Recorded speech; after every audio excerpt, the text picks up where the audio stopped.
तमिलनाडु के संगारेड्डी जिले में एक इलाका है अमीनपुर। इसी अमीनपुर में एक शादीशुदा जोड़ा रहता है जिसमें महिला उसका नाम रंजीता होता है और जो पति होता है उसका नाम चेन्या होता है। इन दोनों के 3 बच्चे होते हैं जिसमें जो बड़ा बेटा होता है इसकी उम्र 12 साल होती है, साई कृष्णा। उसके बाद एक बेटी जिसका नाम मधुप्रिया होता है, इसकी उम्र 10 साल होती है। फिर एक बेटा जिसकी उम्र 8 साल होती है, इसका नाम गौतम होता है। ये 3 बच्चे और पिता एक कंपनी में काम करता था। वो रोज़ाना अपनी ड्यूटी पर जाता और उसके बाद वो घर आकर खाना खाता और सो जाया करता था। लेकिन उसकी ड्यूटी कुछ इस तरीके से थी कि हफ्ते में कुछ वक्त उसे दिन की ड्यूटी करनी पड़ती थी और कुछ वक्त उसे रात की ड्यूटी करनी पड़ती थी, यानी एक हफ्ता दिन की तो एक हफ्ता रात की। यह सिलसिला चलता है। पत्नी हाउसवाइफ होती, वो घर में ही देख रेख करती है। लेकिन अचानक कुछ ऐसा होता है जिसके बाद इस परिवार में कोहराम मच जाता है। होता यह कि 27 मार्च 2025 को रंजीता अपने घर में सोई रहती और उसके जो बच्चे होते वो भी रात में 27 मार्च की रात में घर में खेलते हैं। पति रात की ड्यूटी उसकी होती है, वो रात में काम से निकल जाता है अपनी कंपनी के लिए, और जो बच्चे होते हैं वो घर पे ही रहते हैं। दूसरे दिन जब पति चेन्या कंपनी से वापस अपने घर आता है तो देखता है कि सामने उसके बच्चे बेहोश पड़े हुए हैं और जो उसकी पत्नी है वो पेट के दर्द से करा रही है। वो फौरन अपनी पत्नी को और बच्चों को हॉस्पिटल लेकर जाता है। हॉस्पिटल पहुंचने के बाद जब डॉक्टर्स इनको चेक करते हैं तो पता चलता है कि इन तीनों बच्चों की मौत हो चुकी है। अब उसके बाद परिवार में कोहराम मच जाता है, रोना धोना मच जाता है। इधर माँ बेड पर पड़ी हुई है, उसके पेट में शदीद दर्द है। यहाँ पर जो पति होता है चेन्या, वो परेशान बदहवास, क्या करना है मुझे कुछ समझ ही में नहीं आ रहा है। वो फौरन इसकी इत्तला पुलिस को देता है, क्योंकि ये मामला हुआ कि जब बॉडी का पोस्टमार्टम किया गया तो उसमें मौत का कारण जहर का सेवन था, यानी उसे जहर दिया गया था उन सारे बच्चों को। अब ये देखते हुए पुलिस की टीम आती है, पुलिस तफ्तीश करती। शुरुआती तफ्तीश में पुलिस को ये जानकारी मिली कि आखिर उस रात हुआ क्या था। पुलिस अपनी थ्योरी लगाती, जिस हिसाब से 27 मार्च की रात में जो घटना घटी वो किस तरीके से घटी होगी। इसकी जब थ्योरी लगाई गई तो कुछ इस तरीके से कि जिस रात पति चेन्या अपने घर से निकलता है तो वो अपने घर से कुछ खा कर नहीं निकलता है। वो खाली पेट घर से जाता है ड्यूटी पर, जिससे पुलिस को यह अंदेशा होता है कि इसमें उसके पति का हाथ है, जो अपने परिवार के लोगों को जहर देने की कोशिश किया, जिनमें 3 बच्चों की मौत भी हो गई, लेकिन इत्तेफाक से बीवी बच गई।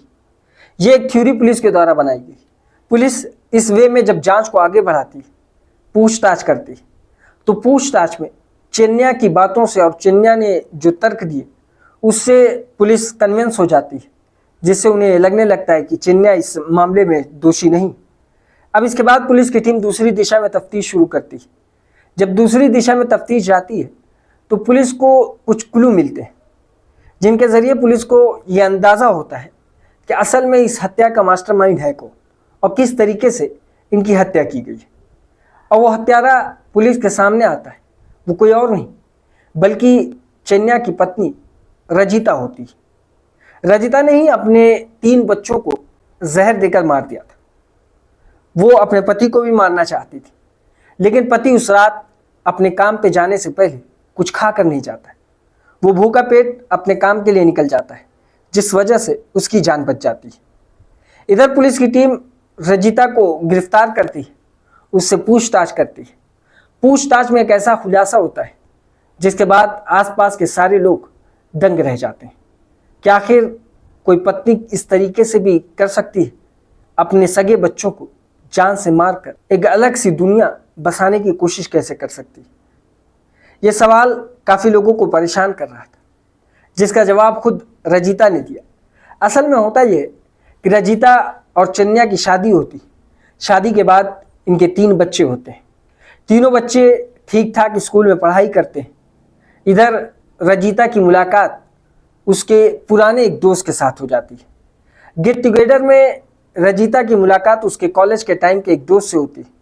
वो उनसे बातचीत करती। बातचीत धीरे धीरे उनके नाजायज रिश्ते में कन्वर्ट हो जाती है, यानी एक्स्ट्रा मैरिटल अफेयर शुरू हो जाता है। रजीता अब उसके साथ कुछ वक्त तक बिताती है, लेकिन रजीता अब अपने बॉयफ्रेंड पर ये प्रेशर कर रही थी कि वो उसके साथ शादी करे, क्योंकि वो उसके प्यार में अंधी हो चुकी थी। अब इधर बॉयफ्रेंड उससे शादी करने को तैयार नहीं था, लेकिन इधर से रजीता की तरफ से जब प्रेशर किया जाता है तो बॉयफ्रेंड की तरफ से कथित तौर पर यह कहा जाता है कि वो अपने बच्चों से दूर हट जाए, यानी अपने बच्चों को अपने साथ ना लेकर चले, तो वो उससे शादी कर सकती है।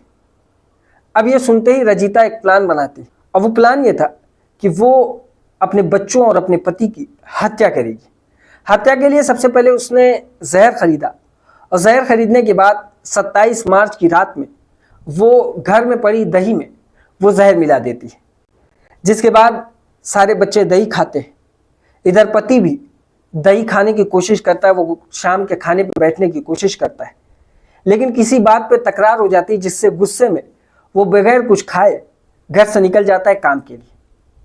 जिसके बाद इधर बच्चों ने दही खा लिया था, जिस वजह से उनकी मौत हो जाती है। लेकिन पति क्योंकि नाराजगी में खाना खाकर नहीं जाता, तो उसकी जान बच जाती है। पुलिस रंजीता और उसके बॉयफ्रेंड को गिरफ्तार करती है, और गिरफ्तार करने के बाद जेल भेजती है। ये मामला 27 मार्च की रात का है, लेकिन कुछ दिनों के बाद पुलिस के द्वारा इस केस को सॉल्व किया जाता है, जिसके बाद रिजल्ट ये निकल कर सामने आता है कि पत्नी ही यानी एक माँ ने ही अपने बच्चों और अपने पति को मारने का पूरा प्लान बनाया, जिसमें वो अपने बच्चों की जान ले भी लेती। ये थी आज की कहानी। इसी तरह की और कहानी सुनने के लिए हमारी इस वीडियो को लाइक करें, हमारे चैनल को सब्सक्राइब करें और बेल आइकन को जरूर दबाएं।